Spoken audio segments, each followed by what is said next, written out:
Hello, everybody. This is Gerald Celente. Happy New Year's. And we're honored in this new year to celebrate it with Judge Andrew Napolitano, a man of wisdom, courage, strength, creativity, passion, and honor.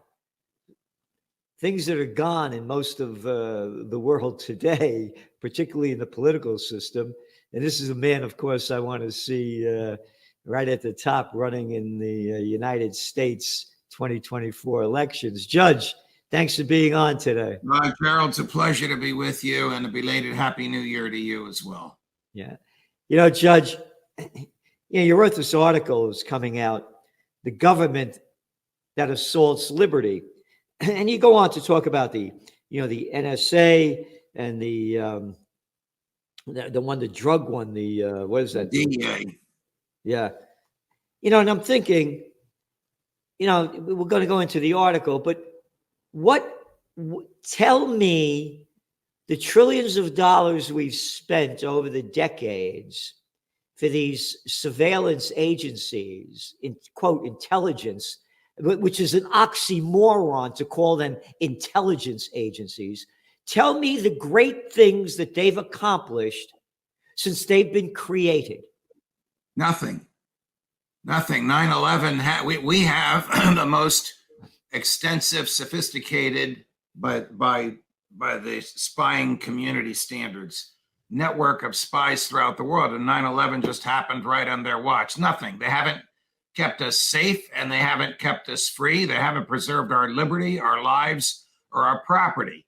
They've just taken hundreds of billions a year. The budget is secret, contrary to the Constitution, which says no money shall be spent from the federal treasury unless it's recorded in a public journal.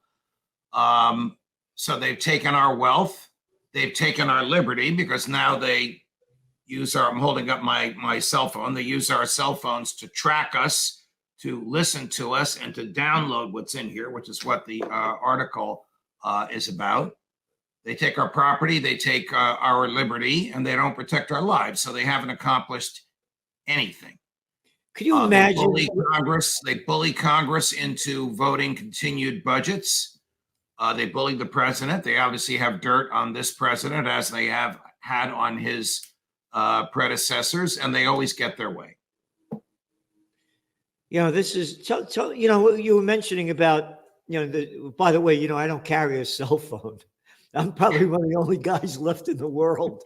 Tell me about it when I'm trying to reach you. I have an old flip phone that I hardly know how to use.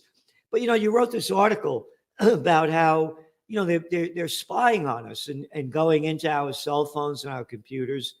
And they're right in front of everybody's eyes. And all they do is they change a word or a name of something, and they just keep on doing it. So tell us more about it. All right. So in the Trump administration, probably without Trump's personal knowledge, but with the knowledge of his appointee to run the FBI, Chris Wray, the FBI purchased something called zero-click software. Zero-click means you don't need to trick the person to clicking onto a link in order to get into their computer. You just need their coordinates, and you get into the computer. What do you get? You can download everything that's in there. Well, to Biden's credit, when he learned that the FBI had this, was using it, he told them to stop using it, and he told the Secretary of Commerce to ban Americans from purchasing anything made by this Israeli company. What did the intelligence community do? They found another Israeli company that manufactured a nearly identical product, and they started buying that. Question: why didn't Biden, instead of stopping them from purchasing a particular piece of software, instead stop them from spying on Americans without a search warrant?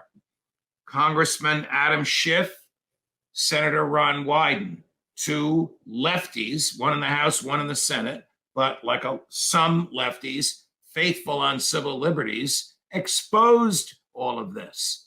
They attempted to get the Congress to prohibit the American Intelligence Committee from using this. Congress wouldn't go along with it. The most they could get out of Congress was, let's let the director of national intelligence decide. Well, what is she going to do? She's going to let them buy whatever toys they want. Why didn't the Congress prohibit spying on Americans without warrants? The answer to both of these questions is the same. Because the intelligence community has dirt on Joe Biden and dirt on enough members of Congress that Congress and the president wouldn't dare defy the intelligence community. It will not restrain them, and it will give them ever increasing budgets to buy whatever toys they want. You asked me earlier, have they accomplished anything? No. 9/11, George W. Bush, on your watch, your 60,000 spies did not keep us safe. This is terrible what's going on here. And again, they're spying on us. Correct. On we the Correct. people. You take a trip to Italy. I go to Italy every summer. Thanks be to God, I'm able to do that. You like going to Europe. These intelligence communities take the position that when Americans are overseas, the Fourth Amendment doesn't even apply. That they can just download whatever they want from your conversations and your communications. Now, the Supreme Court has rejected this argument that the Fourth Amendment only applies in the U.S. since the FDR era.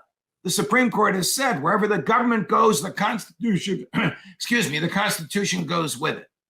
But yet, DEA, FBI, NSA, of both under presidents of both political parties, Republicans and Democrats, continue to make the same argument. Outside the U.S., we can do whatever we want. We're just waiting for Americans to go outside the U.S. so we can spy on them with abandon.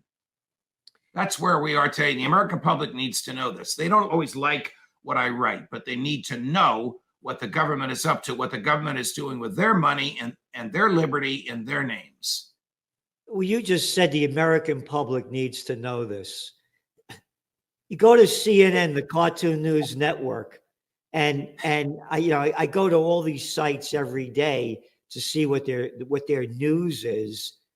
Some guy that plays an actor that got hit by a snowplow is the major story.